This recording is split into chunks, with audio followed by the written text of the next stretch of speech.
Good afternoon, everyone, and welcome to the ninth session of the UGLO Open University. In today's session, we will focusing on strategies, programs, and policies to improve global health. Uh, in advance, if you have any questions to our speaker today, you can ask her your questions in the dedicated chat beneath the video, and we are going to be holding a Q&A session at the end following the lecture. I would like to welcome and give the floor to today's lecturer, Raquel Duarte. She is a pulmonologist with a background on public health and health economics, professor of epidemiology and public health in the Porto University. She was formerly a Secretariat of State of Health in the last Portuguese government, and she has also participated in the COVID-19 pandemic response in Portugal. So I will give the floor now to you, Raquel. Thank you, Susanna. It's a pleasure to be here. I was asked to talk to you about strategies, programs, and policies to improve global health. So, in fact, we have seen lately an event that has a huge impact on global health. Few events in our lifetimes will ever expose inequities in global health as COVID-19 pandemic did. The massive disparity in the global distribution, for instance, of vaccines is an example of potential inequity worldwide. 2020 was a devastating year for global health. COVID-19 around the world, rapidly emerging as one of its top killers, laying bare the inequalities of the health systems worldwide. Everyone, everywhere, were exposed to the fragilities of the health systems. The pandemic, inclusively, threatens to set back hard-won global health progress achieved over the past decades for several diseases, communicable and non-communicable diseases. Countries around the world will need to continue to battle COVID-19, but at the same time, they will need to repair, reconstruct, reinforce their health systems and address all the key socioeconomic and environmental issues that threaten global health. So let's talk and let's look to the strategies and programs and policies that can improve global health. We need to have more solidarity among us. We need to improve country preparedness for pandemics and health emergencies. We could see that the world was not prepared for the COVID-19 pandemic, and we need to be prepared to fight this COVID-19 pandemic, but any other pandemic that appears in the future. But for this, to be prepared, we must be aware that countries must work together. And above all, this pandemic has shown us that no one is safe until everyone is safe. A threat to one is a threat to everyone. So we need to protect the most vulnerable populations, the most vulnerable countries against health emergency risks. And we need to build a global health emergencies workforce in order to expand, train, and standardize high-quality public health and medical assistance. Establishment of a globally agreed system for sharing pathogenic materials, clinical samples, in order to facilitate a rapid development of safe and effective diagnoses and treatment, namely vaccines or other medicines. So we need to work together. And we need to fight disinformation. We know, and we faced very recently, the nightmare of misinformation. So we need accurate information. We need to improve literacy of the people in order to protect them against misinformation. And of course, we need to speed up all the process, all the diagnostic process, all the medicines and vaccines to COVID-19. And we need to improve all this, but also to be sure that we have equitable access to those diagnostics and medicines everywhere.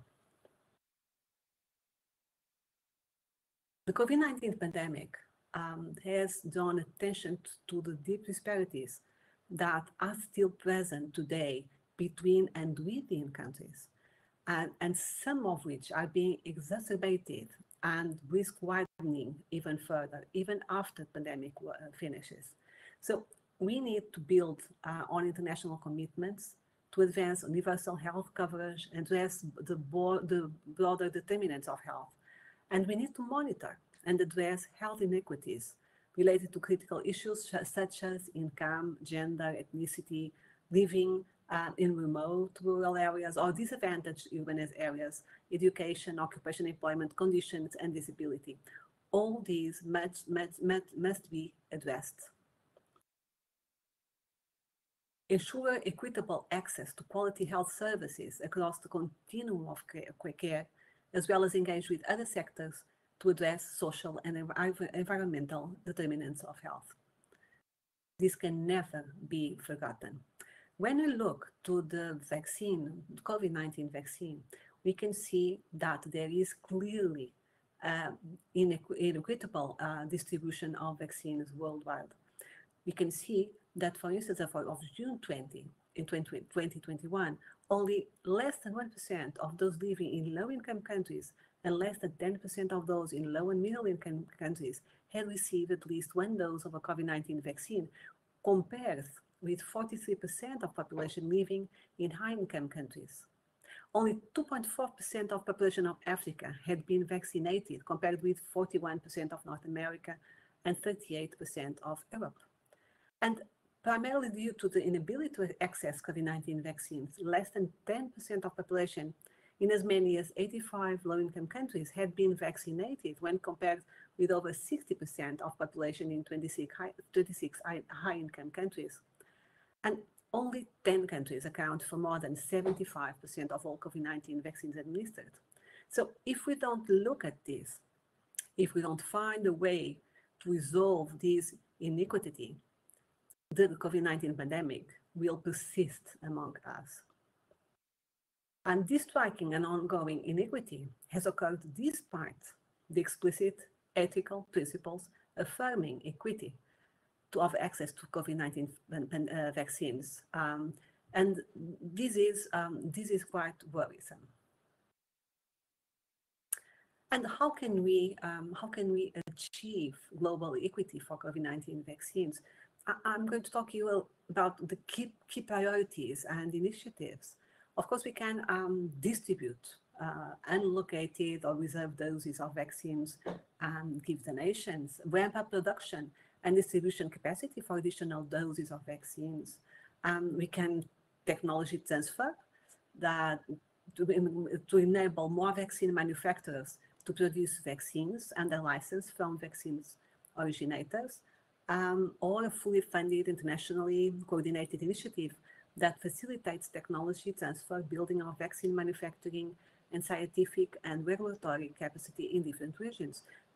These are some of the priorities or initiatives that can achieve global equity. Of course, that diagnosis is important, vaccines, medication, but we also need to strengthen the different countries and to allow them to analyze their data and define the strategies according to that analysis. So we need to provide capacity for countries to analyze the health data, to improve information systems in order to report on progress towards the health-related sustainable development goals. COVID-19 set back much of the work to end several diseases, polio, HIV, TB, malaria, or even overt epidemics of disease like measles or yellow fever. And we will need to intensify efforts to end all these diseases, HIV, tuberculosis, malaria, or even eliminate viral hepatitis by 2030. And combat drug resistance. Global efforts to end infectious diseases will only succeed if we have effective medicines to treat them. So it's vital that we find a way to build on the work with One Health partners and work with different stakeholders across all sectors to preserve antimicrobials. And we should not ever forget the non-communicable diseases. We could see the effect of COVID-19 pandemic on non-communicable diseases and particularly on the mental health. The non-communicable diseases were responsible for 7 of the top 10 causes of death in 2019. And we saw how particularly vulnerable population with non-communicable diseases were to COVID-19, the delay of diagnosis, the rise of mental health diseases. And we realized how vital it is to ensure that screening and treatment programs for diseases such as cancer, diabetes, heart disease are accessible to all who need them when they need them. We also saw the devastating impact the pandemic and resulting lockdowns, economic security, fear, and uncertainty on people's mental health all over the world. And we need to ensure community-based mental health care and to support people living in conflict or disaster-affected areas, those that are more vulnerable. And we cannot ever forget the importance of the climate change, air pollution, air quality should never be forgotten. And of course, we need to continue to work to improve nutrition, food systems worldwide, including through the global strategy on food safety. And again, to be more solidarity, we need to show and demonstrate more solidarity between nations, between people, institutions, communities, individuals. And we can never again forget that a health threat anywhere is a health threat everywhere. I'm available to answer any questions. So, okay, so far. Susanna?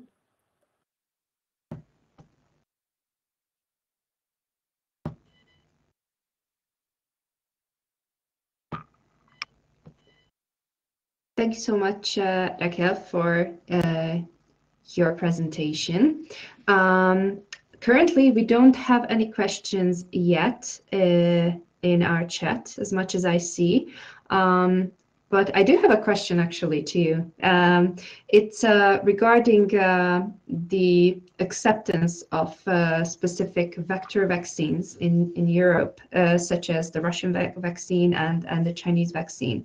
So as it's obvious, plenty of countries, and especially in the EU countries, for example, the Sputnik vaccine is not an acceptable vaccine. Why do you think it is? Do you think it's a political decision, or it's actually something wrong with the vaccine development-wise, as many people claim?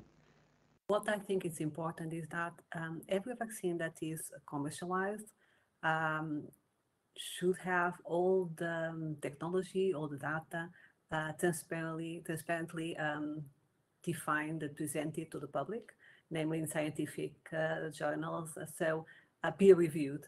And that is very important because that information being available and in a transparent way allows the countries to trust the vaccines, the medication, whatever, even diagnostic tests. So it relates not only to the vaccine, but everything. So everything should be very transparent and available in scientific journals, peer-reviewed scientific journals, in order to provide confidence to the different countries. Okay, thank you. Thank you. In the meantime, I would like to encourage everyone who would have a question to Professor Duarte, and you can write them into the chat and I will read it out to her. So we will wait a little bit more for some questions to come. We can see, for instance, that the COVID-19 vaccine is not at the moment available everywhere. So there are some countries that do not have enough vaccines in order to vaccinate the vulnerable populations and all the population that should be vaccinated. And while there is people that is not vaccinated, we will have virus circulating among us. And while we have virus circulating among us, new variants will develop and new menaces will develop, and we will have to deal with it. So we have to think very clearly that we are very worried about the third boost, the third vaccine among our population, but we are not so much worried about the high percentage of people that does not have the first and second dose of vaccines. And while there is people without vaccines, the first dose of vaccines, we have a threat among us. Actually, in the meantime, we received 2 questions, and I think you just answered one of them because one of our viewers wanted to ask about your opinion on the third dose of the vaccine. And she also asked, I would like to ask your opinion about the length of the pandemic. Can it disappear or will it stay forever with us? The pandemic is dynamic. We don't really know what is going to happen. But we know that we have a vaccine that is a game changer. So we don't know how it's going to, what is going to happen. We expect it to stay with us, not making so much damage in terms of mortality, hospitalization. But it's a dynamic thing. For the moment, it is among us, and is a really threat. So we need to be aware of that. We need to vaccinate the population as much as possible, and we still need to use all the individual protective measures in order to decrease transmission, because vaccination is a tool, it's a weapon, but we don't have a single silver bullet. So there is no strategy is 100% 100% protective alone. So we need a multi-layer protective measures. So we need vaccine as much as possible, and then we need to use individual protective measures such as mask, distance between the different people, and wash our hands. So we need a multi-layer protective strategy. That's very important. What is going to happen in the future? We don't know. We don't know yet how many waves we'll have to face in the future. We do know that we can go through the wave with less deaths and with less hospitalization. And we do know how to stop transmission. So we should use the knowledge we have today in order to decrease the effect and the impact of the COVID-19 infection. Thank you. We have 2 more questions currently. From Alrik, we have the question, I would like to ask, how long does it take to examine a given vaccine? What does it depend on? Why the Sputnik vaccine is not yet validated? I don't know why it is not validated. There is of course a process that allows that the evaluation of any diagnostic test or vaccine or treatment is a protocol that it's already validated. So I think it usually uses the standard protocol. I don't know why the Sputnik vaccine is not yet validated. I'm sorry, I cannot answer your question. But you have one question that you are making some questions that they are very, very important. I'd love to have the answer for them. How many times should we repeat the doses? We don't know. We are learning a lot now. We know now so much more than we knew when the first case of COVID-19 was diagnosed. Don't you forget that it happened last year. So in December, in Portugal, the first case of COVID-19 was diagnosed in March 2020. So, and we did not know much about it. We did not know how it was transmitted. We did not know how to avoid infection. We did not know, we did not have a diagnostic test. We did not have medication. We did not have a vaccine. And at the moment, we do know how it is transmitted. We do know how to avoid it. We have a vaccine. Medication is appearing.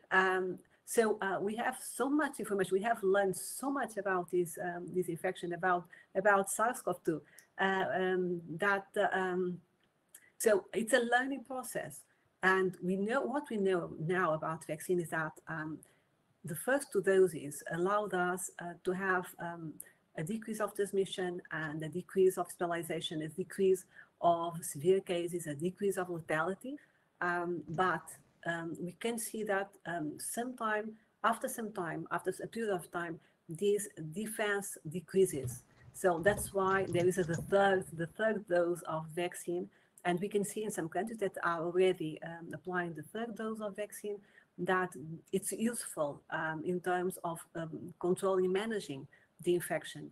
So how many times we'll need to do it, we'll have to see. And we'll have to see how our immunity response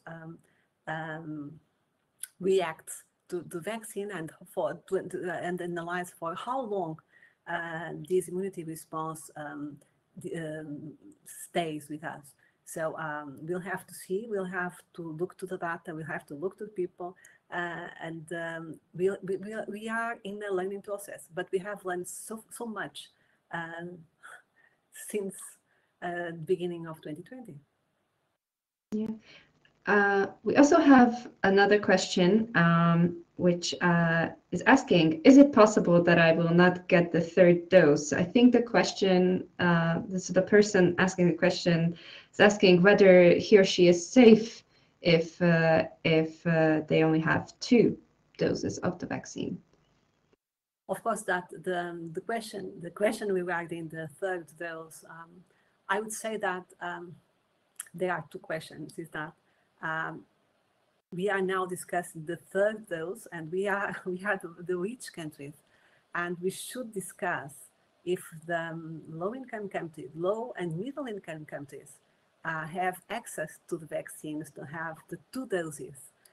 So before starting to discuss the third dose among us, and when looking to the global health, we should be assured that everyone has access to the first 2 doses of vaccines. Because while there is people unvaccinated, there is transmission, and there is the risk of new variants, and there is the threat of a variant that is more aggressive, that is transmitted in a more aggressive way with more severe cases. So while there are people unvaccinated, we have a threat. So we are discussing a rich problem in rich countries.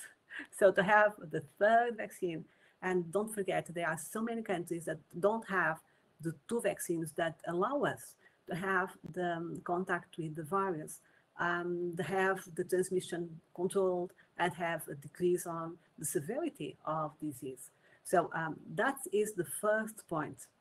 I would rather discuss the vaccination of everyone, everywhere, the 2 doses, and not be here discussing the third vaccines in high income countries.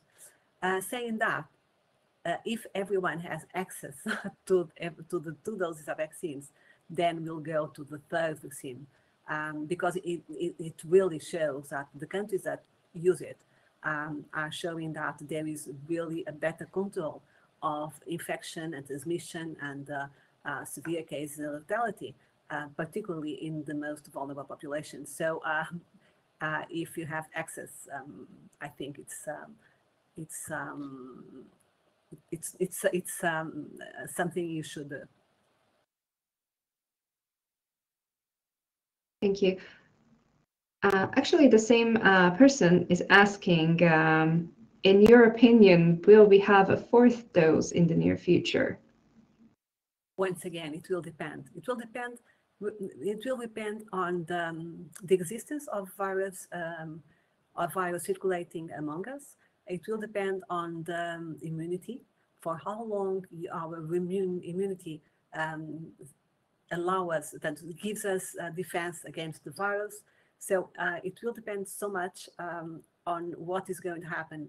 But I'm convinced that we will need a booster of vaccine. We don't know the period of time.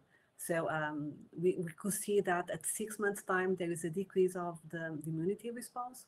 So that's why this is the time to do the booster. We don't know the effect of the booster, but we will need definitely a booster, and periodically. But of course, it will depend on the existence of virus circulating among us, the variants that are circulating among us, and the immunity response that is provided by the vaccine. Thank you. We just received another question. I would like to ask if combining vaccines are safe or not. For example, 2 doses of Sinopharm plus a Pfizer would be safe. Well, we were supposed to be discussing global health, and we are discussing COVID-19 vaccines. And I wanted to focus on the equity of vaccines and not exactly the safety of the vaccines. Of course, that the combination of vaccines has been done a little bit everywhere, and the safety has been analyzed. So what is important is to be sure that all data that is gathered related to vaccines, and we have information about vaccination worldwide, so we have access to big data, and we know exactly what are the adverse events of the different vaccines and the combination of different vaccines, the adverse events of each one of vaccines, the efficacy of each one of vaccines. So nowadays, everything is available everywhere. Everyone has access to that information. So I think it's very transparent. Nowadays, everyone has access to this information. And this is very important, and it's very good to be able to define a strategy when having access to the big data. Thank you. I guess anyone is really interested in the vaccines themselves. So it's a very up-to-date topic, and I guess it's so much affecting everyone's lives and decision making that they want to know what an expert thinks of them. For the time being, we don't have. Let's say that COVID-19 pandemic vaccine is a pillar to fight pandemic. It's a pillar. We can see the effect and the protective effect of vaccine in several countries. I think I can provide the example of Portugal. I don't know if you are aware of the epidemic in Portugal. We had our first wave was very soft. We did, and it was soft because we started the lockdown at the very early stage of the first wave. So we had the messages from China, from Italy. So we had the information of what was happening in other countries. So when it arrived to Portugal, the first lockdown was very quick, and it was really good because it avoided the healthcare pressure. We were not prepared in terms of number of beds, number of beds for infirmary or even intensive care. So it really was very helpful to contain the disease at first, to give us time to provide, to improve the healthcare response. But it was called at the time, I don't know if you remember, but it was called at the time the Portuguese miracle, because the COVID-19 infection arrived the country and it was really very quickly contained. But after the first wave, we had the second and third wave, and the third wave was really big. We were for some time the worst country with the highest incidence and mortality in the world. So we came from the Portuguese miracle to the one country that was anxious for a miracle. And we started a strategy in terms of containing the transmission and vaccinate as soon as possible, as much possible as we could. And we could see, and it was really, really important in terms of literacy of population. We started vaccinating the eldest, and people could see that the persons that were vaccinated were associated with a decrease of incidence, a decrease of hospitalization, a decrease of death.